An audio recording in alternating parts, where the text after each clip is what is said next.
യുദ്ധഭൂമിയിൽ നിന്നും രാഷ്ട്രീയ വാർത്തകളിൽ നിന്നും ചെറിയൊരു ചേഞ്ച്, ഒരു ചെറിയൊരു ബ്രേക്ക്. യുദ്ധഭൂമിയിൽ നിന്നെന്ന് പറഞ്ഞാൽ യുദ്ധഭൂമിയിൽ ആരടാ പുതിയ ഭടൻ?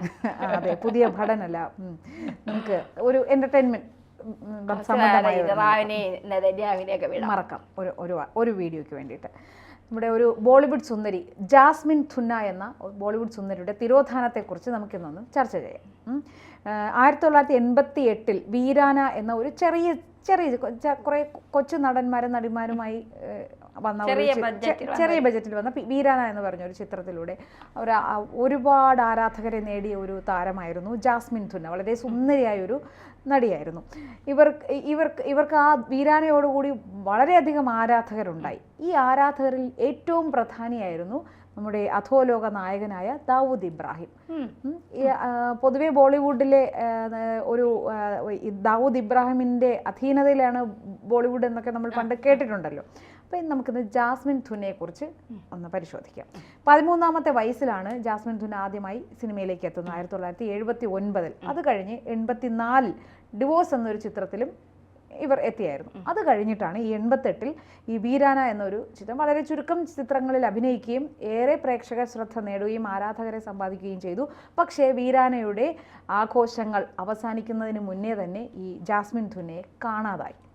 അതിന് പിന്നിലുള്ള കഥയാണ് ഇനി ധന്യ നമ്മുടെ പ്രേക്ഷകർക്ക് പറഞ്ഞു കൊടുക്കേണ്ടത്. അതിന് പിന്നിൽ ഇപ്പോഴും തെളിയാത്ത കുറേ കാര്യങ്ങളുണ്ട്. അതായത് ഈ പറഞ്ഞതുപോലെ ദാവൂദ് ഇബ്രാഹിം എന്ന് പറയുന്ന അധോലോക നായകനെന്ന് വിശേഷിപ്പിക്കണോ വില്ലൻ എന്ന് വിശേഷിപ്പിക്കണോ എന്ന് ഇപ്പോഴും ചോദ്യചിഹ്നമായി നിൽക്കുകയാണ്.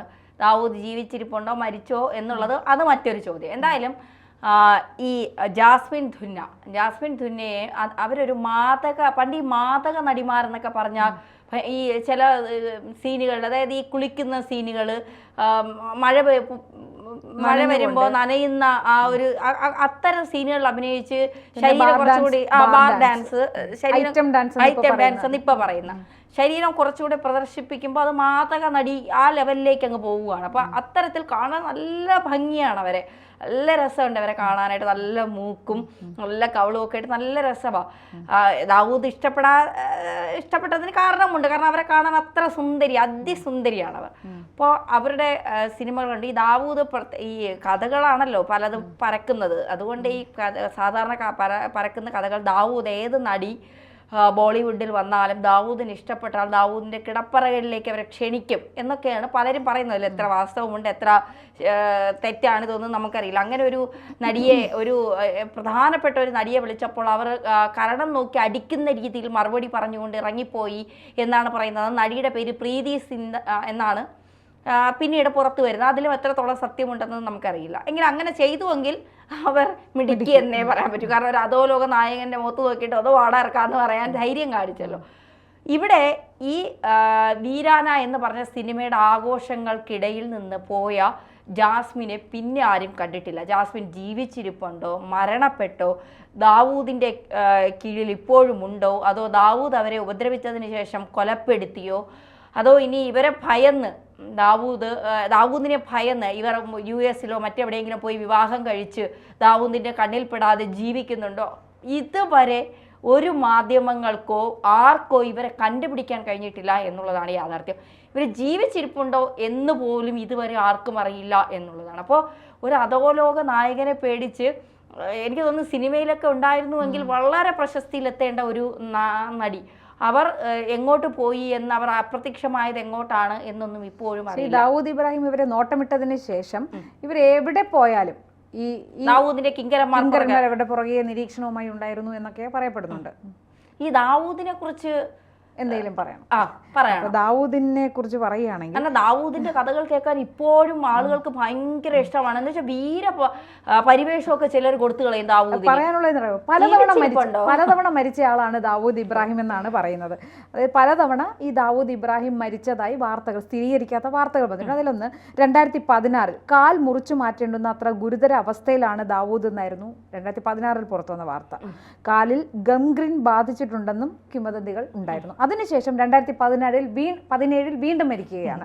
ദാവൂദ് ഹൃദയാഘാതം മൂലം മരിച്ചെന്നായിരുന്നു 2017 റിപ്പോർട്ട്. ചിലർ ദാവൂദിന് ബ്രെയിൻ ട്യൂമർ ആയിരുന്നു എന്ന് വരെ പറഞ്ഞിരുന്നു. എന്നാൽ പല വ്യാജങ്ങളെയും പോലെ തന്നെ അതും തെറ്റാണെന്ന് ദിവസങ്ങൾക്കകം തെളിഞ്ഞു. അതിനുശേഷം 2020 1993 മുംബൈ സ്ഫോടനത്തിന്റെ മുഖ്യ സൂത്രധാരകനും ഇന്ത്യയിലെ മോസ്റ്റ് വാണ്ടഡ് അധോലോക തലവൻ കൊറോണ വൈറസ് ബാധിച്ചതായി 2020 കൊറോണയെയും ദാവൂദ് വെറുതെ വിട്ടില്ല. 2020 വാർത്തകൾ പ്രചരിച്ചിരുന്നു. ദാവൂദിനും ഭാര്യയ്ക്കും കോവിഡ് ആണെന്നായിരുന്നു റിപ്പോർട്ട്. ഏറ്റവും ഒടുവിൽ അണുബാധ ബാധിച്ച് ദാവൂദ്, അതൊന്നും ഇപ്പൊ വ്യക്തമല്ല, ദാവൂദ് മരിച്ചെന്നും ചിലർ അവകാശപ്പെടുകയുണ്ട്. എന്നാൽ പിന്നീട് റിപ്പോർട്ട് തെറ്റായിരുന്നു എന്ന് തെളിയുന്നു. ഈ മരിച്ചു, അപ്പൊ ഈ പുള്ളി തന്നെയാണോ വാർത്ത കൊടുപ്പിക്കുന്നത് എന്ന് നമുക്ക് അറിഞ്ഞുകൂടാ. ഈ ഗ്രാമപ്രദേശങ്ങളിലൊക്കെ ഒരു പഴഞ്ചൊല്ല് പോലെ, പഴഞ്ചൊല്ലല്ല, ഇവന് കാലനും വേണ്ടേടേ അവനെ.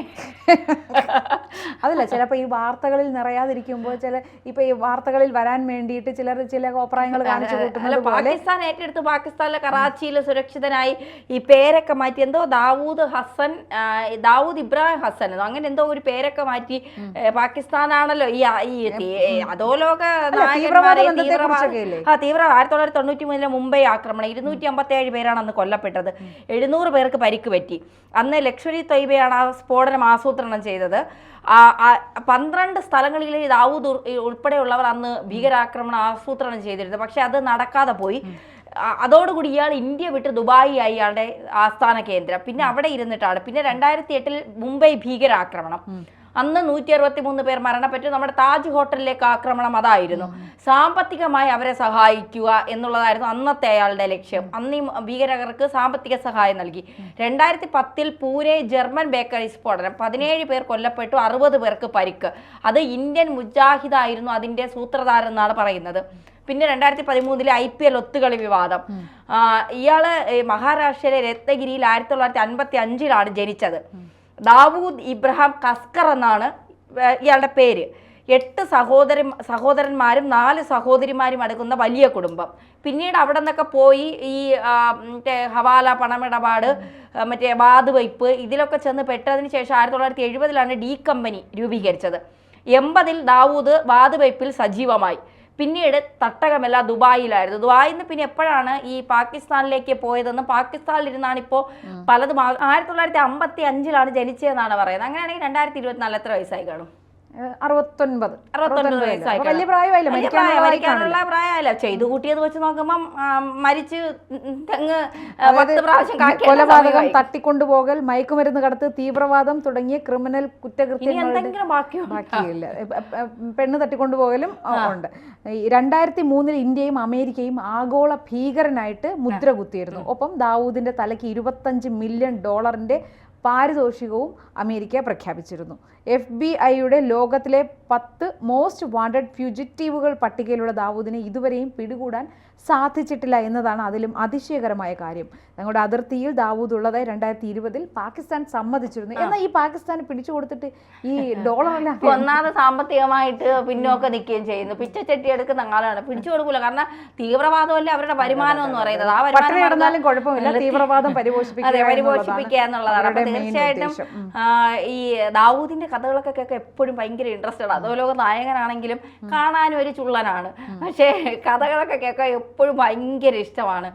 അതുകൊണ്ട് നമ്മൾ എപ്പോഴും ഇങ്ങനെ സെർച്ച് ചെയ്തുകൊണ്ടിരിക്കുക എന്താണ് പുതിയതായിട്ട്. പക്ഷെ ഇതുവരെ ഇപ്പോൾ ഒന്ന് ഒതുങ്ങിയെന്ന് തോന്നുന്നു. ഇപ്പോൾ പുതിയതായിട്ട് കഥകൾ എവിടെയെങ്കിലും ചെന്നിരുന്ന് എന്തെങ്കിലും ആസൂത്രണം ചെയ്യുന്നോ, അത് ഇന്ത്യ ഭരിക്കുന്ന സർക്കാരിനെ ഭയന്ന് പാകിസ്ഥാൻ ഒതുങ്ങിയതുപോലെ ദാവൂദ് ഒതുങ്ങിയോ എന്നുള്ളതൊന്നും നമുക്കറിയില്ല. എങ്കിലും ആ നടി ഇപ്പോൾ ജാസ്മിൻ ധുന എന്ന് പറയുന്ന മാതക നടി, അവരിപ്പോൾ എവിടെയാണ് എന്നുള്ളൊരു ചോദ്യമാണ് ഇപ്പൊ ദാവൂദിലേക്ക് നമ്മളെ കൊണ്ട് എത്തിച്ചത്. പക്ഷെ നമ്മൾ ചർച്ച ചെയ്യുന്ന ദാവൂദ് ഏതോ ഒരു ഹീറോ, സൂപ്പർ രീതിയിലാണ്. നമ്മൾ സിനിമകൾ എടുത്താലും ഈ അധോലോക നായകന്മാരെ കുറിച്ചുള്ള കഥകൾ കാണാൻ എല്ലാവർക്കും വളരെ ഇഷ്ടമാണ്. സാഗർ ഏലിയാസ് ജാക്കി ഉൾപ്പെടെയുള്ള എമ്പുരാൻ വരുന്നുണ്ട്. അതെ, ആൾക്കാർക്ക് ഇഷ്ടമാണ്. മറ്റേ മോഹൻലാൽ ചെയ്ത പാവങ്ങൾക്കല്ലല്ലോ ഫാദർ, ചെയ്യാൻ പോകുന്ന പാവങ്ങൾക്കല്ലേ കുമ്പസരിക്കേണ്ട. അതൊക്കെ ആ വീര നമുക്കറിയാം. ആ ചെയ്യുന്നത് narcotics is A dirty business എന്ന് പറഞ്ഞിട്ടുണ്ട്. അതെ, അത് കൃത്യമായിട്ട് പറഞ്ഞിട്ടുണ്ട്. അപ്പോൾ ഇത്തരം വീരപരിവേഷമുള്ളവരെയൊക്കെ എന്നും ആരാധിക്കുന്നവരാണ് മലയാളികളും മനുഷ്യരും. കാരണം ചെയ്തു കൂട്ടുന്നതൊക്കെ മഹാ ചീത്തയുള്ള കാര്യങ്ങളാണെന്ന്, മഹാവൃത്തിയുടെയാണെന്നും ഒക്കെ എല്ലാവർക്കും അറിയാം. പക്ഷേ ഒരു വീരപരിവേഷം അവർക്കൊക്കെ കിട്ടുന്നുണ്ട്. നമുക്ക് ചെയ്യാൻ കഴിയാത്ത ഒരു കാര്യം മറ്റൊരാൾ ചെയ്യുമ്പോൾ നമുക്ക് തോന്നുന്ന ഒരു ആരാധന. അതുകൊണ്ട് നമ്മളെ സംബന്ധിച്ച് ഈ പെണ്ണ് തട്ടിക്കൊണ്ടു പോവുക, വാതുവയ്പ്, കള്ളക്കടത്ത്, ആക്രമണം, ഇതൊക്കെ നമ്മളെ സംബന്ധിച്ചൊക്കെ ഒരു സാധാരണ ജനക്കാർക്ക് ഒരു പേടിയായിരിക്കും ഇദ്ദേഹമൊക്കെ എങ്ങനെ ഇത് ചെയ്യുന്നു എന്നുള്ളതാണ്. അതുകൊണ്ടാണ് ഇദ്ദേഹം അധോലോക നായകനായത്. അതെ അതെ, തന്നെ ഇവിടെ ഇരുന്ന് വാർത്ത വായിക്കുന്നതും.